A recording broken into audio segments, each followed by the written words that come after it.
Sejarah perlawanan Kesultanan Banten terhadap VOC.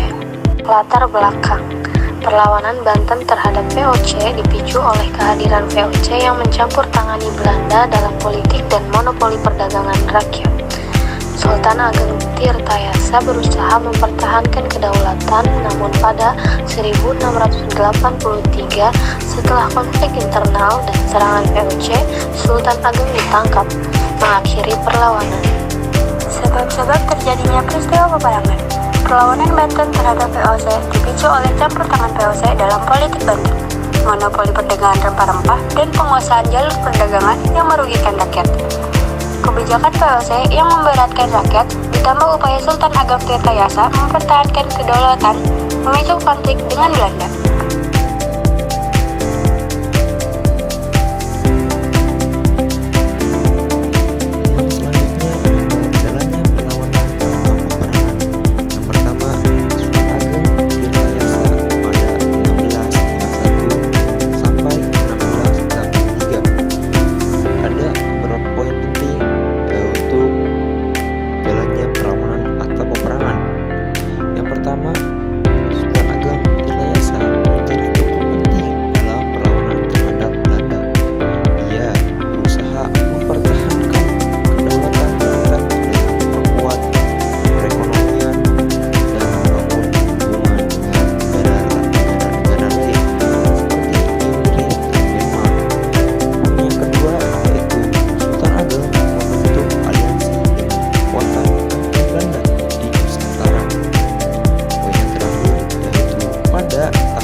Akhir perlawanan.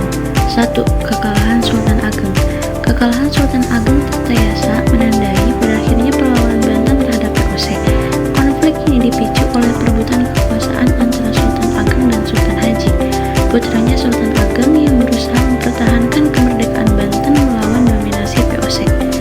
Mendapatkan tantangan berat ketika Sultan Haji bersekutu dengan VOC untuk merebut tahta. Pada tahun 1682, dengan dukungan penuh dari VOC, Sultan Haji melancarkan pemberontakan terhadap ayahnya. Pasukan VOC membantu Sultan Haji dalam merebut kendali atas istana dan Banten. Pertempuran di Banten berlangsung sengit, namun karena kekuatan VOC yang lebih besar dan perpecahan dalam internal kesultanan, Sultan Ageng akhirnya kalah.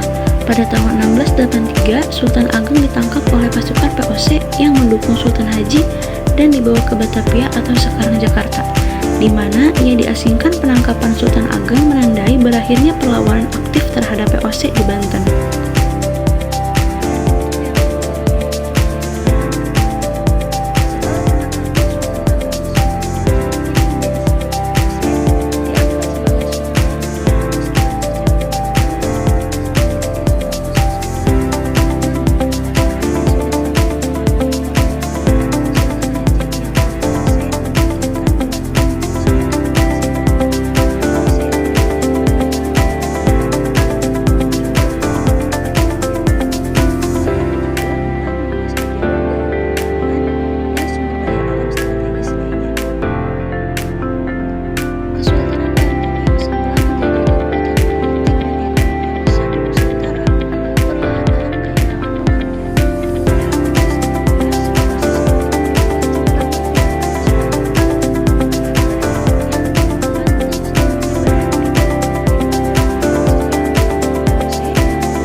oleh Belanda, mengakhiri perlawanan dan kemerdekaan